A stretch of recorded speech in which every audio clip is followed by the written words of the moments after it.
cabinet innovant, c'est surtout deux éléments. Un premier élément qui est bien évidemment technologique, qui est l'innovation des outils, tous les process qu'il va falloir mettre en place, toute la sécurité. Il y a aussi un deuxième élément qui est très important, c'est l'innovation humaine, l'innovation managériale, puisqu'il y a des nouveaux comportements à mettre en place, puisqu'il y a 4 générations dans les cabinets d'expertise comptable qui cohabitent ensemble, et donc il faut forcément inventer et réinventer le nouveau business model de ces cabinets. Les cabinets de toute taille ont le droit à l'innovation, puisque dès que l'on a un collaborateur, on va pouvoir mettre en place de l'innovation managériale. Tous les outils dont on dispose aujourd'hui, ils sont clairement adaptés aux TPE et aux PME, et c'est notamment depuis quelques années déjà, depuis l'avènement du cloud computing, on peut mutualiser justement des ressources et donc les petites entreprises ont clairement accès à toutes ces innovations-là.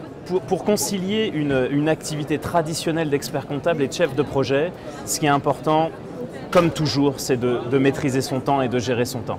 C'est vraiment de se mettre des plages. Ça peut être 1 heure de temps en temps, bien ciblée, pour justement manager l'innovation. Dans mon cabinet, on met en place ce qui s'appelle des points compta. Le point compta, c'est des 360 pendant une demi-heure, pas plus, où on fait le tour, quelle innovation on peut mettre en place, comment mieux répondre aux besoins du client, quelle est la friction qu'on a pu avoir potentiellement et comment on améliore tout ça au quotidien.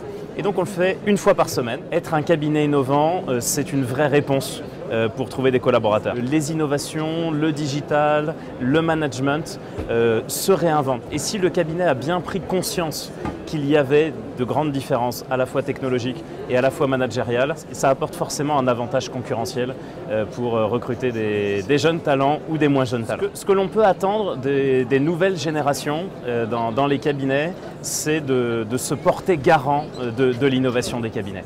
Que ce soit des associés jeunes ou moins jeunes, on a besoin de la nouvelle génération pour toujours réfléchir aux nouvelles tendances, aux nouvelles technologies, aux nouveaux médias, au nouveau management que l'on pourrait potentiellement mettre en place.